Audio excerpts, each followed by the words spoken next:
What's up, everybody? Hi and welcome to Uncle Scott's Pancast, sponsored by BakeDeco.com. We're going to talk a little bit more about them in more detail later in the Pancast. Going to walk everybody through the discount code they've got for us, show exactly how that works. In the meantime, though, we got a lot of other stuff going on. In today's show, we're going to talk about those new Buyer pans that just launched, the Affinities and the Alchemies. We're going to have an update on this KitchenAid mixer. Having a few problems with this guy. Going to see if anybody else is experiencing what I've been experiencing. Going to have a little viewer feedback on this guy. This is a Cuisinart 4-quart stainless steel deep fryer. Put up a big review on that last week. Got some viewer mail. We're going to go through that. We're going to talk about meat. Yes, meat. We've got a story that's either disgusting or delicious. I'm not exactly sure yet. We're going to go through that. Got some poll results, got some supply updates, and more. Let's get started. Okay, we're going to start out talking about those new Buyer pans. If you remember from the last Pancast, we said that Buyer is going to be launching a couple of new lines here. They've got some new sets in the Affinity and Alchemy lines. Those were originally going to launch somewhere around the 1st of September. Just like everybody else, they had a few supply chain issues. And here mid to late September, they have now officially launched. They're available for sale. Now, I have not used one yet. I have not reviewed one. But today I did go online and order one. So I ordered one of the Affinity pans, the 5-layer, 5-ply pans, stainless steel. I got the 12.5-inch frying pan. It looks really sweet, so I haven't checked it out yet, but I have it on order and a full review will be forthcoming. Got pretty high expectations though. I've had really good luck with everything else I bought from Buyer. Now if you want to check them out, I will have links below the video. In these Pancasts, anything relevant we talk about, I will make sure there is plenty of information and corresponding links below or somewhere around the video, depending on where you watch it. Now let's talk about this KitchenAid mixer. This is a 7-quart. My wife and I got this with some gift cards we got when we got married. They laid around in a drawer and they were going to expire. So finally we gathered them all up, went down to Williams-Sonoma and got this guy. We've had it for 6 or 7 years now and have been generally very happy with the mechanical performance of this unit. No problems mechanically, but we have run into one problem with the bowl. Have you guys run into this with the KitchenAid mixer?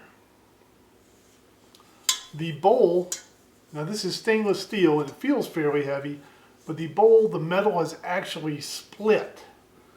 And I think the reason for that is the way this thing is designed. You've got these 2 posts. Then you got these 2 brackets with little holes on there. You line the brackets up with the posts. And then you've actually got to put quite a bit of force to lock the bowl in place. And I think over time, over using this thing for 5, 6, 7 years, that force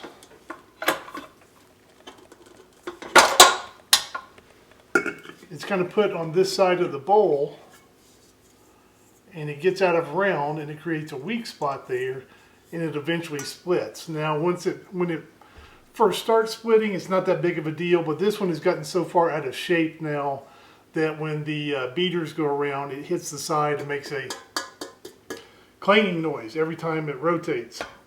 So that is no good. So my wife wanted me to get her another bowl, and this provided a perfect opportunity to talk about our sponsor, BakeDeco.com.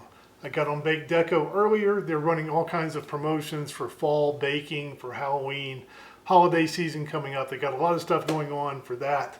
I was not interested in that right now. I was interested in a new mixing bowl. So I went to the search bar, typed in KitchenAid 7-quart mixer bowl. So this mixing bowl is about $80. That means a couple of things. The first is that's over $50. Everybody gets free shipping for orders $50 or more. So we qualified for that. I added it to my cart. Then you go down here and enter discount code SCOTT10.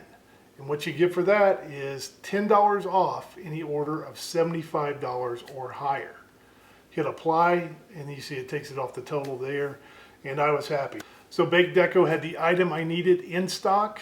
I qualified for free shipping, and I get $10 off. Sounded pretty good to me. Definitely check them out at bakedeco.com after you watch this video. Meat, meat, meat. We love meat around here. I ran across a story the other day from the University of Osaka in Japan. They put out a news release, and it turns out they have learned how to print steak. Print. Now back in the day, Hank Williams Jr. used to have that song, "Would someone please fax me a beer?" Maybe he needs to update it to the modern days and have a new verse that says, "Will someone please print me a steak?" Now this is not a beef substitute like a Beyond Meat burger, for example. They've taken T cells from actual cows, Wagyu cows, figured out how to grow those into different types of cells. They can recreate the proteins, they can recreate the fat, they can even recreate blood vessels. But now you're going to be able to custom design and print your own real beef steak with your own custom marbling pattern. Now I can't figure out if this is disgusting or delicious. I'm not sure yet, but it seems like we are living in a sci-fi novel. Holy cow, no pun intended. But if you think printer cartridges are expensive now, wait till they're filled with Wagyu beef. I don't know if I would try one or not. I'm not going to be the first one to take a bite, I'll tell you that much. Now this got me to thinking about cows and the beef industry, and I put up a poll question asking people, if you were a cow, do you think lab-grown beef is good for cows or bad for cows? And there's actually been a lot of votes and quite a pretty spirited discussion going on over there. So if you haven't voted yet, you can still do so. The poll question is still up there, but it brings up the old individual versus the herd. Is what's good for one cow good for the entire herd of cows? Who knows? Lots of people have lots of opinions. Make sure you get your 2 cents worth in. Now let's take a look at some viewer feedback on the review of this Cuisinart 4-quart stainless steel deep fryer I put up last week. I gave the fryer somewhere between a half and 3/4 thumbs up. I thought that was a fair rating. Produced really delicious food. There were a couple of things that held it back from being truly great, in my opinion. I got a lot of feedback about that review. Jose Casillas wrote in. He says, "Great review." Thanks, Jose. He says, your thoughts on something like this versus a cast iron deep fryer for fried chicken? That is a great question. Now I got several thoughts on that. If you're really good and really experienced and have used one of those cast iron deep fryers for a long time, there's no reason to really change. There's no reason to go away from that. My grandmother back in the day when she was around, my mom these days, they could probably fry chicken in a cast iron fryer in their sleep. No big deal. Me, I am not nearly as good a cook as them. I need a little bit more help. I find that with an electric deep fryer, one thing that really helps me out is having the thermostat. So when I fry using a Dutch oven on the stovetop, I usually use a candy thermometer, and I feel like I'm always fiddling with the temperature. You know, I get the oil up to temperature, it'll overshoot, I turn the dial down, back and forth, the food goes in, the oil cools way down, so I crank the heat up, and it's just this process of going back and forth around the temperature that I want. What I like about the electric deep fryers more than anything else is that they have a thermostat, and you can just set it on whatever you want and then just not worry about it.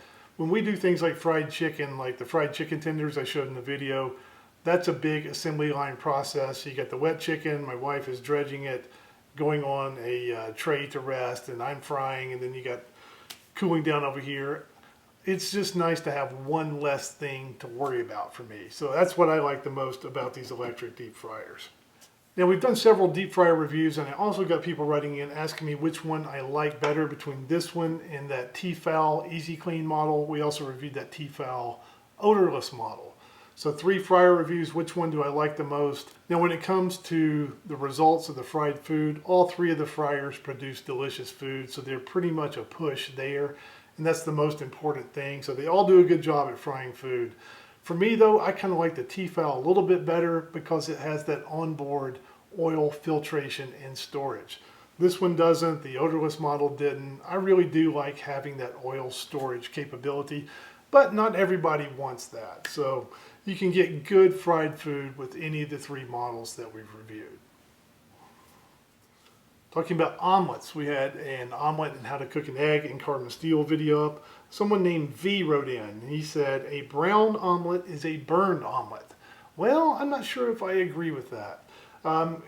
For a French omelet, definitely you don't want any browning there. But for a Western omelet with cheese and maybe ham and some diced peppers, maybe it's just the way I grew up, but I just like a little bit of that brown butter and brown color on my omelet.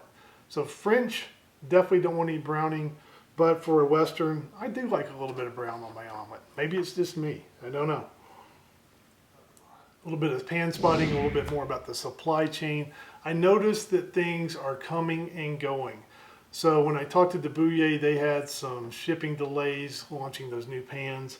We reviewed this Lodge storage tower a few weeks ago. They were in stock, they went out of stock, they're back in stock now. My advice here is to keep an eye on things, and if you're going to be doing any shopping for the holidays, if you need something to make a dish for your Thanksgiving meal, for your Christmas meal, or if you're buying gifts, you might want to go ahead and start ordering that stuff early. I know that Buyer, as I mentioned earlier, they had some supply chain trouble. It caused a delay of about 3 weeks in launching those new pans. They're back in stock now and everything's okay now. And I know just from having affiliate shopping links that sometimes someone will order something one day, it might not ship for another 10 days. What my wife and I are doing is going ahead and starting to do some of our holiday shopping. We were at Costco the other day. Costco and Sam's both had Christmas decorations out in early September. Can you believe it? Skipping Halloween, skipping Thanksgiving, just going right to Christmas, I guess. But we're buying toys, we're buying stuff for my son and making sure we have those. We're not going to take a chance on things being out of stock from November through December. So if you got your eye on something, especially a pan, something that goes in and out of stock. Last year, those Mineral B Pros went out of stock, I think 3 times through the holidays. If you got your eye on something, I'd go ahead and grab it. I was also going to do a little camping cooking in this episode. We went camping up at Jackson Hole, Wyoming this past weekend. I took the Dutch ovens. Going to do some Dutch oven outdoor camping cooking tips, and this happened. This is going over Teton Pass in the middle of September. Whiteout snow conditions. We took the old boat shuttle across Jenny Lake. It was blue sky and hot when we started. Did a little hike, came back, took the shuttle back across the lake, and it turned into blowing, driving rain and hail. I can really see how people get hypothermia if they're not prepared in the backcountry there. So we'll do a little Dutch oven camping cooking in a future episode when the weather is a little bit better. But it did lead to my one overall best camping cooking tip, and that is have a backup plan. You need to have a backup plan, whether it's a box of Pop-Tarts, box of Triscuits. What we did is just pile in the car and drive into town and go out to dinner. All right, if you've enjoyed this video, look for links to other similar ones somewhere on the screen. More fun stuff to check out. Check out bakedeco.com when you get a chance. Make sure you use that discount code SCOTT10 at checkout. Thank you for watching. We'll see you again next time on Uncle Scott's Pancast.